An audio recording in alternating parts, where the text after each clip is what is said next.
ನಾಡಿನ ಸಮಸ್ತ ಸಂಗ್ರಾಮ ವಾಹಿನಿ ವೀಕ್ಷಕರಿಗೆ ನಿಮ್ಮ ಪ್ರೀತಿಯ ವಿಕಾಸ್ ಕನ್ನಸಂದ್ರ ಮಾಡುವ ನಮಸ್ಕಾರಗಳು.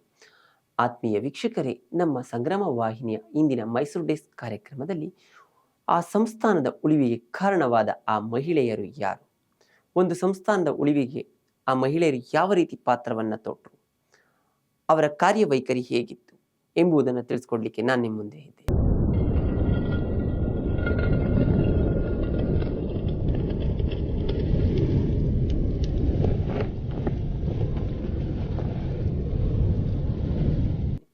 ಯಾರು ಆ ಮಹಿಳಾ ಮಣಿಯರು, ಹೇಗೆ ಸಂಸ್ಥಾನದ ಅಳಿವಿನಂಚಿಗೆ ಹೋಗಿತ್ತು, ಆ ಅಳಿವಿನಂಚಿನಲ್ಲಿದ್ದ ಸಂಸ್ಥಾನವನ್ನ ಉಳಿಸಿದಂಥವ್ರು ಯಾರು, ಇದನ್ನ ತಿಳಿಸ್ಕೊಡ್ಲಿಕ್ಕೆ ನಾನು ನಿಮ್ಮ ಮುಂದೆ ಇದ್ದೀನಿ. ಆತ್ಮೀಯ ವೀಕ್ಷಕರೇ, ನಮ್ಮ ಮೈಸೂರು ಸಂಸ್ಥಾನಕ್ಕೆ ತಾಯಿ ಚಾಮುಂಡೇಶ್ವರಿಯ ಆಶೀರ್ವಾದ ಇದೆ ಅಂತ ನಾವೆಲ್ಲ ತಿಳಿದಿದ್ದೀವಿ. ಅದೇ ರೀತಿ ತಾಯಿ ಚಾಮುಂಡೇಶ್ವರಿ ಆ ಸಂಸ್ಥಾನವನ್ನ ಹರಸಿ ಆರೈಸ್ತಾ ಇದ್ದಾಳೆ. ಇಡೀ ಮೈಸೂರನ್ನ ಸಲಹುತ್ತಾ ಇರುವಂತಹ ತಾಯಿ ಚಾಮುಂಡೇಶ್ವರಿ ಮೈಸೂರು ಸಂಸ್ಥಾನವನ್ನು ಹರಸಿ ಬೆಳೆಸ್ತಾ ಇದ್ದಾಳೆ. ಆದರೆ ಎಂದೋ ಒಂದು ದಿನ, ಅಂದು 20ನೇ ಶತಮಾನದ ಆರಂಭದಲ್ಲಿ ರಾಜರ ಆಳ್ವಿಕೆಯಲ್ಲಿ ಅನೇಕ ಎಡರು ತೊಡರುಗಳನ್ನು ಕಂಡಂತಹ ನಮ್ಮ ಸಂಸ್ಥಾನ ಅಳಿವಿನಂಚಿಗೆ ಹೋಗುತ್ತೆ. ಆ ಅಳಿವಿನಂಚಿನಲ್ಲಿದ್ದ ಸಾಮ್ರಾಜ್ಯವನ್ನ ಉಳಿಸಿದಂತಹ ಕೀರ್ತಿ ನಮ್ಮ ಈ ಮಹಾರಾಣಿಯರಿಗೆ ಸಲ್ಲುತ್ತೆ. ಈ ನಮ್ಮ ಮಹಾರಾಣಿಯರು ಕತ್ತಿಯನ್ನ ಹಿಡಿಲಿಲ್ಲ, ಕುದುರೆ ಸವಾರಿ ಮಾಡಲಿಲ್ಲ, ಸಿಂಹಾಸನವನ್ನ ಹೇರಲಿಲ್ಲ, ರಣರಂಗದಲ್ಲಿ ಹೋರಾಡಲಿಲ್ಲ.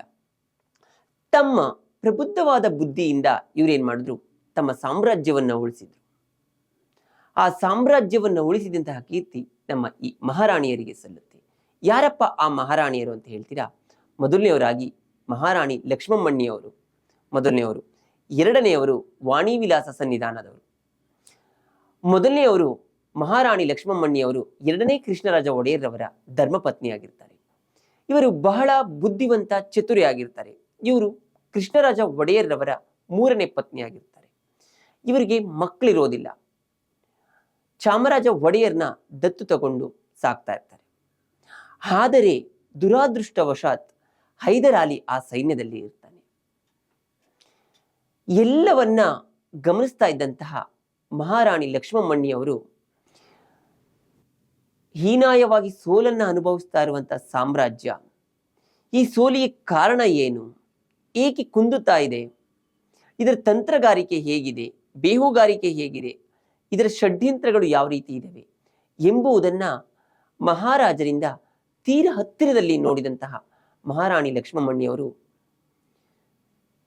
ಕೂಲಂಕುಷವಾಗಿ ಪರಿಶೀಲನೆಯನ್ನ ಮಾಡ್ತಾರೆ. ದುರಾದೃಷ್ಟವಶಾತ್ ನಮ್ಮ ಕೃಷ್ಣರಾಜ ಒಡೆಯರವರು ಕಲ್ಕತ್ತಕ್ಕೆ ಹೋದಾಗ ದಿಪ್ತೀರಿಯ ಕಾಯಿಲೆಯಿಂದ ಅವರು ಸಾವನ್ನಪ್ತಾರೆ. ಮನಗಾಣದ ಮನನೊಂದಂತಹ ಮಹಾರಾಣಿ ಲಕ್ಷ್ಮಮ್ಮಣ್ಣಿಯವರು ಕುಗ್ಗೋದಿಲ್ಲ, ಸಾಮ್ರಾಜ್ಯದ ಉಳಿವಿಗೆ ಹೋರಾಡ್ತಾರೆ. ಕೇವಲ ಸೈನ್ಯದಲ್ಲಿ ಇದ್ದಂತಹ ಹೈದರಾಲಿ ಏನ್ ಮಾಡ್ತಾನೆ, ತನ್ನ ಮಗನ ಸಹಾಯವನ್ನ ಪಡ್ಕೊಂಡು ಟಿಪ್ಪು ಮತ್ತೆ ಹೈದರಾಲಿ ಸೇರಿ ಯದುವಂಶದ ಅರಸರನ್ನ ಬಂಧನದಲ್ಲಿ ಇಡ್ತಾರೆ. ಬಂಧನದಲ್ಲಿ ಇಟ್ಟು ತೆರೆಮರೆಯಲ್ಲಿ ಕಾರ್ಯಗಳನ್ನ ಮಾಡಲಿಕ್ಕೆ ಪ್ರಾರಂಭವನ್ನ ಮಾಡ್ತಾರೆ. ಟಿಪ್ಪು ಸಾಮ್ರಾಜ್ಯವನ್ನ ವಹಿಸ್ಕೊಳ್ಳಿಕ್ಕೆ ಪ್ರಾರಂಭವನ್ನ ಮಾಡ್ತಾರೆ. ಇದನ್ನ ನೋಡಿದಂತಹ ಲಕ್ಷ್ಮಮ್ಮಣ್ಣಿಯವರು, ನಮ್ಮ ಸಾಮ್ರಾಜ್ಯ ಅಳಿತಾ ಇದೆ, ಇದನ್ನ ಉಳಿಸ್ಲಿಕ್ಕೆ ನಾನು ನಿರ್ಧಾರವನ್ನ ಮಾಡಬೇಕು, ಪಣವನ್ನ ತೊಡಬೇಕು ಅಂತ ಹೇಳಿ ಪಣವನ್ನ ತೊಡ್ತಾರೆ.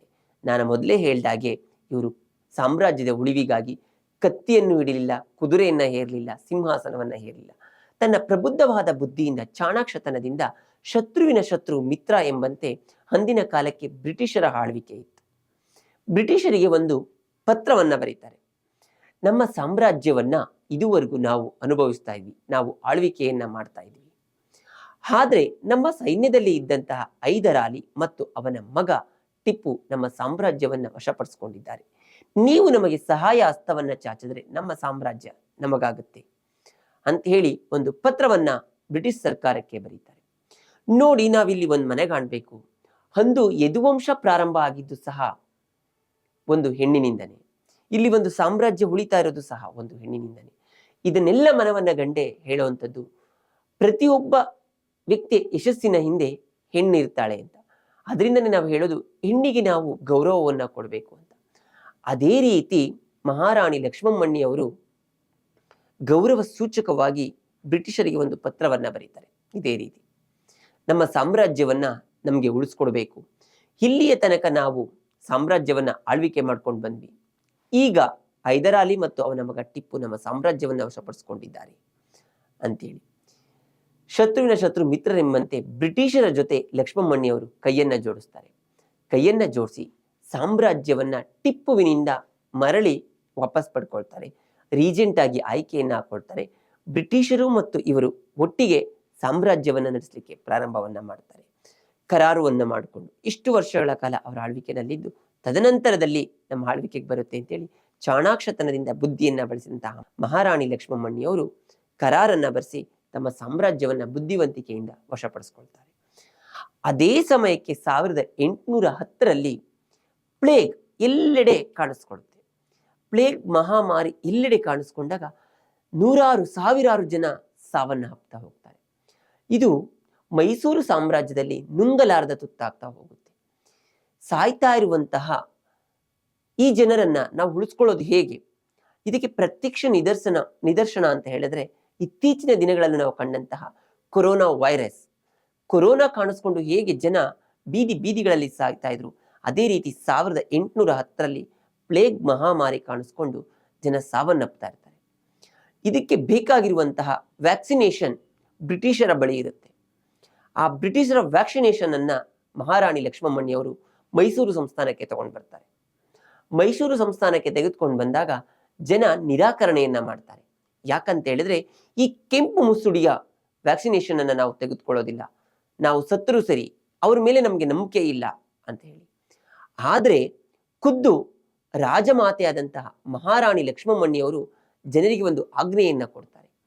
ಏನಂತ ಹೇಳಿದ್ರೆ, ರಾಜಮಾತೆಯಾದ ನಾನೇ, ಮಹಾರಾಣಿಯಾದಂತಹ ನಾನೇ ನಿಮ್ಮ ಸಮ್ಮುಖದಲ್ಲಿ ವ್ಯಾಕ್ಸಿನೇಷನ್ ಅನ್ನು ತೆಗೆದುಕೊಳ್ತೀನಿ. ಒಂದು ವೇಳೆ ಆ ವ್ಯಾಕ್ಸಿನೇಷನ್ ಇಂದ ನಾನು ಸಾವನ್ನಪ್ಪಿದ್ರೆ ನೀವ್ಯಾರು ತೆಗೆದುಕೊಳ್ಬೇಡಿ, ನಾನು ಉಳಿದ್ರೆ ನೀವು ತೆಗೆದುಕೊಳ್ಳಿ, ಯಾಕಂದ್ರೆ ನನ್ನ ಜೀವಕ್ಕಿಂತ ನಿಮ್ಮ ಜೀವ ಮುಖ್ಯ ಅಂತ ಹೇಳಿ ಜನರಿಗೆ ಕರೆಯನ್ನ ಕೊಡ್ತಾರೆ. ಪ್ರಜಾಹಿತದ ದೃಷ್ಟಿಯಿಂದ ಒಬ್ಬ ರಾಜಮಾತೆ ಇಂಥ ನಿರ್ಧಾರವನ್ನ ತೆಗೆದುಕೊಂಡು ಇಡೀ ಜನರ ಸಮ್ಮುಖದಲ್ಲಿ ಹೊರಾಂಗಣಕ್ಕೆ ಬಂದು ವ್ಯಾಕ್ಸಿನೇಷನ್ ಅನ್ನ ಹಾಕಿಸ್ಕೊಳ್ತಾರೆ. ವ್ಯಾಕ್ಸಿನೇಷನ್ ಅನ್ನ ಹಾಕಿಸ್ಕೊಂಡಾಗ ಜನರಿಗೆ ರಾಜಮಾತೆಯ ಮೇಲೆ ಇನ್ನಷ್ಟು ಗೌರವ ಹೆಚ್ಚಾಗ್ತಾ ಹೋಗುತ್ತೆ, ಪ್ರೀತಿ ಹೆಚ್ಚಾಗ್ತಾ ಹೋಗುತ್ತೆ. ತನ್ನ ಸಾವನ್ನು ಸಹ ಲೆಕ್ಕಿಸದೆ ಬ್ರಿಟಿಷರ ವ್ಯಾಕ್ಸಿನೇಷನ್ ಅನ್ನು ತೆಗೆದುಕೊಂಡು ನಮ್ಮ ಉಳಿವಿಗೆ ಕಾರಣರಾಗ್ತಾ ಇದ್ದಾರಲ್ಲ, ಇಂತಹ ರಾಜಮಾತೆಯನ್ನ ಪಡೆದ ನಾವೇ ಧನ್ಯರು ಅಂತ ಹೇಳಿ ಒಂದು ಜನ ಬ್ರಿಟಿಷರ ವ್ಯಾಕ್ಸಿನೇಷನ್ ಅನ್ನು ತೆಗೆದುಕೊಳ್ತಾರೆ. ಆಗ ಪ್ಲೇಗ್ ಮಹಾಮಾರಿ ಕುಗ್ತಾ ಹೋಗುತ್ತೆ, ಜನರು ಸುಭಿಕ್ಷರಾಗ್ತಾ ಹೋಗ್ತಾರೆ, ಜನರ ಆರೋಗ್ಯ ಸುಧಾರಿಸ್ತಾ ಹೋಗುತ್ತೆ. ಹೀಗೆ ಎಲ್ಲೋ ತೆರೆಮರೆಯಲ್ಲಿ ಮಾಡಿಸ್ಬೇಕು ಅಂತ ಟಿಪ್ಪು ಏನು ಅಪಹಪಿಸ್ತಾ ಇದ್ದ. ಇಲ್ಲಿ ಬೇಕಾಗಿದ್ದು ಒಂದೇ, ಅವರಿಗೆ ರಾಜ್ಯವನ್ನ ಹಾಳಿ ತನ್ನ ಹೆಸರನ್ನ ಮಾಡಿಕೊಂಡು ಸಾಮ್ರಾಜ್ಯವನ್ನ ವಿಸ್ತರಣೆ ಮಾಡಬೇಕಾಗಿತ್ತು. ಇಲ್ಲಿ ಆ ಒಬ್ಬ ಮಹಿಳೆ ತನ್ನ ಧೈರ್ಯವನ್ನ ತೋರಿ ಆಸೆಯನ್ನ ಪಡೆದೆ ಜನರ ಹಿತಕ್ಕಾಗಿ ಬಯಸಿ ತನ್ನ ಸಾಮ್ರಾಜ್ಯದ ಉಳಿವಿಗಾಗಿ, ಇಲ್ಲಿ ಒಂದೆಡೆ ನಾವು ಯೋಚನೆ ಮಾಡಬಹುದು, ಬ್ರಿಟಿಷರು ನಮ್ಗಾಗ್ದವರು, ಅವ್ರ ಜೊತೆ ಕೈ ಸೇರಿಸಿದರೆ ರಾಜಮಾತೆ, ಇದು ದ್ರೋಹದ ಕೆಲಸವಲ್ವಾ, ವಂಚನೆ ಅಲ್ವಾ ಅಂತ. ಇಲ್ಲ, ನಾವು ಕ್ಷಣಕ್ಕೂ ಸಹ ಆ ರೀತಿ ಯೋಚನೆಯನ್ನ ಮಾಡಬಾರ್ದು. ಇಲ್ಲಿ ಇದ್ದಂಥದ್ದು ಒಂದೇ, ನಮ್ಮ ಸಾಮ್ರಾಜ್ಯವನ್ನ ನಾವು ಉಳಿಸ್ಕೊಳ್ಬೇಕಾಗಿತ್ತು. ನಮ್ಮ ಸಾಮ್ರಾಜ್ಯವನ್ನ ನಾವು ಉಳಿಸ್ಕೊಂಡಿಲ್ಲ ಅಂತ ಹೇಳಿದ್ರೆ ಇಂದು ನಾವು ಏನು ನಮ್ಮ ಯದುವಂಶವನ್ನ ನೋಡ್ತಾ ಇದ್ದೀವಿ, ಆ ಯದುವಂಶ ನಮ್ಮ ಎದುರು ಇರ್ತಾ ಇರಲಿಲ್ಲ. ಯಾವುದೋ ಪರಕೀಯರೋ ಅಥವಾ ಬೇರೆ ಅನ್ಯ ಧರ್ಮೀಯರ ಸಾಮ್ರಾಜ್ಯವಾಗಿ ತಲೆದೋರ್ತಾ ಇತ್ತು. ಆ ಒಂದು ಅನ್ಯ ಧರ್ಮೀಯರ ತಲೆ ತೋರುವುದನ್ನ ತಪ್ಪಿಸಿ ನಮ್ಮ ಸಾಮ್ರಾಜ್ಯವನ್ನ ನಮಗೆ ಉಳಿಸಿದಂತಹ ಕೀರ್ತಿ ಮೊದಲನೇದಾಗಿ ಮಹಾರಾಣಿ ಲಕ್ಷ್ಮಮ್ಮಣ್ಣಿಯವರಿಗೆ ಸಲ್ಲುತ್ತೆ. ಇದಾದ ನಂತರದಲ್ಲಿ ಮತ್ತೆ ತಲೆದೋರದಂತಹ ಸಮಸ್ಯೆಗಳನ್ನ ಬಗೆಹರಿಸಲಿಕ್ಕೆ ಬಂದಂತಹವರೇ ವಾಣಿ ವಿಲಾಸ ಸನ್ನಿಧಾನದವರು. ವಾಣಿ ವಿಲಾಸ ಸನ್ನಿಧಾನ ಅವರು 10ನೇ ಚಾಮರಾಜ ಒಡೆಯರ್ರವರ ಧರ್ಮಪತ್ನಿಯಾಗಿರ್ತಾರೆ. 10ನೇ ಚಾಮರಾಜ ಒಡೆಯರ್ರವರ ಧರ್ಮಪತ್ನಿ, ಇವರ ಮಗುವೆ ನಾಲ್ವಡಿ ಕೃಷ್ಣರಾಜ ಒಡೆಯರ್ರವರು. ನಾಲ್ವಡಿ ಕೃಷ್ಣರಾಜ ಒಡೆಯರ್ರವರು ತನ್ನ ತಂದೆ ಸಾವಿನ ನಂತರ ಸಿಂಹಾಸನವನ್ನ ಹೇರಲಿಕ್ಕೆ ಇನ್ನ ಪ್ರಾಪ್ತ ವಯಸ್ಕರಾಗಿರೋದಿಲ್ಲ. ಆಗ ವಾಣಿ ವಿಲಾಸ ಸನ್ನಿಧಾನದವರು 8 ವರ್ಷಗಳ ಕಾಲ ಆಳ್ವಿಕೆಯನ್ನ ಮಾಡಬೇಕಾಗುತ್ತೆ. ಇವರು ರೀಜೆಂಟ್ ಆಗಿ ಆಯ್ಕೆಯನ್ನ ಆಗ್ತಾರೆ. ರೀಜೆಂಟ್ ಆಗಿ ಆಯ್ಕೆ ಆದಂತಹ ಈ ವಾಣಿ ವಿಲಾಸ ಸನ್ನಿಧಾನದವರು ಏನ್ ಮಾಡ್ತಾರೆ, ಅಂದಿನ ಕಾಲಕ್ಕೆ ಯೋಚನೆಯನ್ನ ಮಾಡ್ತಾರೆ. ಆಸ್ಪತ್ರೆಗಳ ಸೌಕರ್ಯ ಇರೋದಿಲ್ಲ, ವಿದ್ಯಾಭ್ಯಾಸದ ಸೌಕರ್ಯ ಇರೋದಿಲ್ಲ, ಕೆರೆ ಕಟ್ಟೆಗಳಿರೋದಿಲ್ಲ, ಅಣೆಕಟ್ಟುಗಳಿರೋದಿಲ್ಲ. ಇವೆಲ್ಲವನ್ನ ಮನಗಂಡಂತಹ ವಾಣಿವಿಲಾಸ ಸನ್ನಿಧಾನದವರು ತನ್ನ ಮಗ ಪ್ರಾಪ್ತ ವಯಸ್ಸಿಗೆ ಬರುವ ಸಮಯದಲ್ಲಿ 8 ವರ್ಷದ ಒಳಗಡೆ ಅನೇಕ ಆಸ್ಪತ್ರೆಗಳನ್ನ ತೆರೀತಾರೆ, ಧರ್ಮದ ಆಸ್ಪತ್ರೆಗಳನ್ನ ತೆರೀತಾರೆ. ನಾವಿಂದು ಒಂದು ಆಸ್ಪತ್ರೆಗಳಿಗೆ ಹೋಗ್ತೀವಿ ಅಂತ ಹೇಳಿದ್ರೆ ಅನೇಕ ದುಡ್ಡನ್ನ ಸುರಿಬೇಕು. ಆದರೆ ಅಂದಿನ ಕಾಲಕ್ಕೆ ವಾಣಿವಿಲಾಸ ಸನ್ನಿಧಾನದವರು ಧರ್ಮದ ಆಸ್ಪತ್ರೆಗಳನ್ನ ತೆರೀತಾರೆ. ಉಚಿತ ವಿದ್ಯಾಭ್ಯಾಸಕ್ಕಾಗಿ ಶಾಲೆಗಳನ್ನ ತೆರೀತಾರೆ.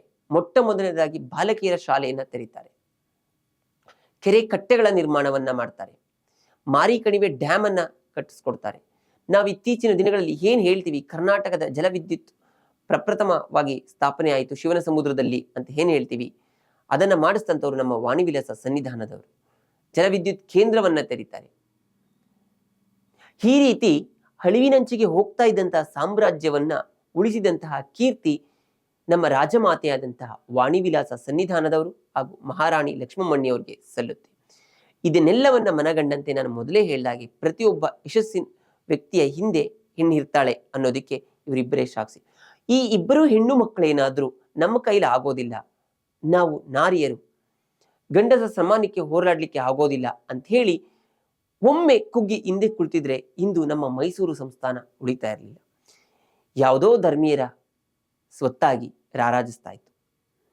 ಆದರೆ ಎಲ್ಲವನ್ನು ಲೆಕ್ಕಿಸದೆ, ಯಾವುದೇ ಸ್ವಾರ್ಥವಿಲ್ಲದೆ ನಿಸ್ವಾರ್ಥವಾಗಿ ತನ್ನ ಸಾಮ್ರಾಜ್ಯದ ಉಳಿವಿಗಾಗಿ ಹೋರಾಡಿದಂತಹ ಕೀರ್ತಿ ಈ ನಮ್ಮ ಮಹಾರಾಣಿ ಲಕ್ಷ್ಮಮ್ಮಣ್ಣಿ ಮತ್ತು ವಾಣಿವಿಲಾಸ ಸನ್ನಿಧಾನದವರಿಗೆ ಸಲ್ಲುತ್ತೆ. ಈ ಎಲ್ಲರನ್ನ ಮನಗಂಡು ಇಂದಿನ ಮಹಿಳೆಯರು ಸಹ ಹೋರಾಡಬೇಕು, ಸ್ವತಂತ್ರವಾಗಿರಬೇಕು ಅಂತ ಹೇಳ್ತಾ ಈ ದಿನದ ಕಾರ್ಯಕ್ರಮವನ್ನು ಮುಗಿಸ್ತಾ ಇದ್ದೀನಿ. ನಮ್ಮ ವಾಹಿನಿಯ ಕಾರ್ಯಕ್ರಮಗಳನ್ನು ನೋಡ್ತಾ ಇರಿ, ಪ್ರೋತ್ಸಾಹಿಸ್ತಾ ಇರಿ. ಧನ್ಯವಾದಗಳು. ಶುಭ ದಿನ.